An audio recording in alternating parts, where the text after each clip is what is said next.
Welcome back to News Geelong on this Wednesday evening. Next in news, more UCI fever has hit Geelong, but this time in the Geelong Art Gallery with some psychedelic artwork, as Ian Nicholls reports. Well, there are many events during this World Cycling Championship. We've already shown you the photographic exhibition at the National War Museum. We've moved around to the Geelong Art Gallery. Well worth a visit at any time, but especially now. We've got three cycling greats in what we've described as psychedelic colours.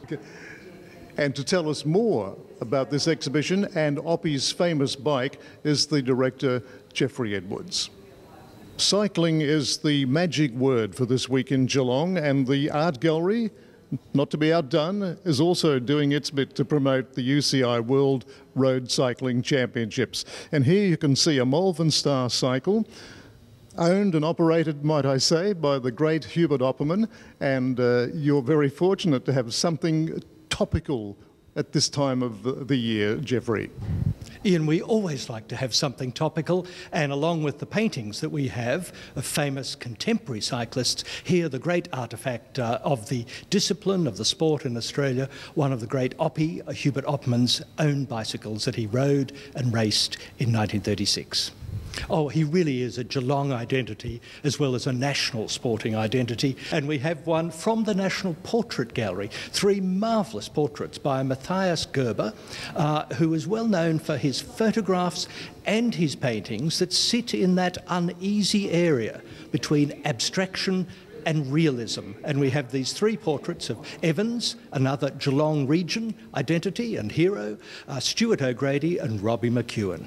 Well, you couldn't get three bigger names in Australian cycling, and here they are gracing the walls of our gallery. So it is an opportunity not to be missed if you're here for the event, the Cycling Championship. Pop around to the gallery, extended hours and all. Till 7 p.m. most days through the event, and indeed this is the only occasion that the three Matthias Gerber paintings will be lent from the National Portrait Gallery to Victoria, and I suspect this is the only occasion that to see this marvellous original owned and raced by Oppie bicycle. At the Geelong Art Gallery during the World Cycling Championships, Ian Nicholls for News Geelong. The Main Street of Torquay has received a tourism award, and to tell us a little bit more about it, Debbie Meaney was there. Torquay Commerce and Tourism has been recognised with a national award, recognising that the main street of a community is often its heart. I caught up with Martin Duke, the president of the Commerce and Tourism Association. Congratulations on the award. Tell me about the Main Street Australia Awards that you've won. Main Street Australia Awards are designed at shopping strips that don't have major shopping centres in them to help them out, management of them, and whenever they do any good promotions and so forth. And why do you think your organisation has been awarded it? I think we were awarded it because I've got a really good team that works with me on the awards. We've got a secretary here, Katrina.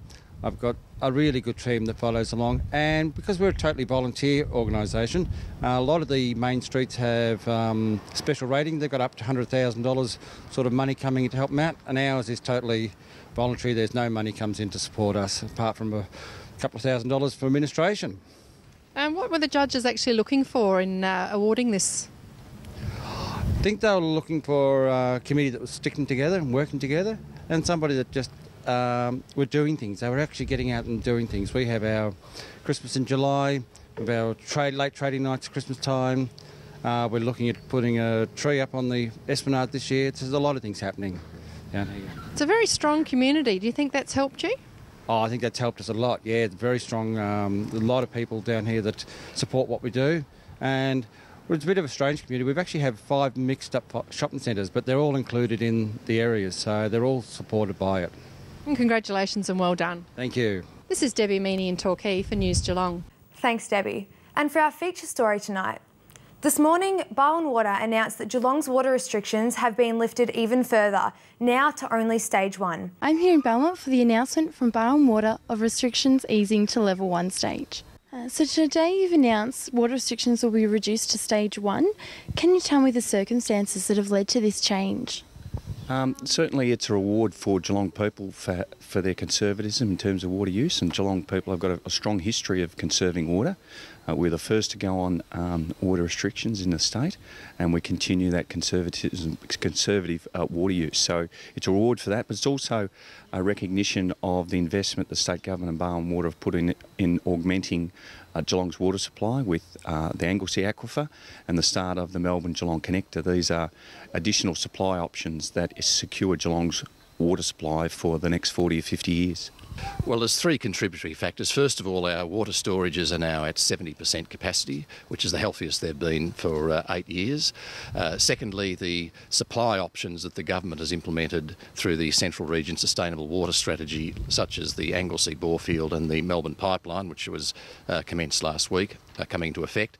And thirdly, people's entrenched community habits of water use have been very good. The growing population of Geelong means that we'll have a suburb the size of the city of Ballarat between Grovedale and Torquay over the next decade. So obviously there needs to be good, sustainable supplies for Geelong coming into the future. We're confident that the Melbourne Pipeline, which will increase our supplies by 50% of current capacity, and Anglesey Borefield, which will increase it by 25% of current capacity, will deliver that security of water supply going into the future. I might just add that the domestic habits of people in Geelong are excellent. We've been delighted with the way that people have used water. We now, at about 30,000 megalitres a year, have people using the same level of water now that Geelong District did 30 years ago, and we have twice as many people. So that establishes that the water use habit has really cottoned on, and we're delighted with people's behaviour. Stephanie Cowdery, News Geelong. This is News Geelong on this Wednesday evening as we go to a break and return with sport and weather right after this.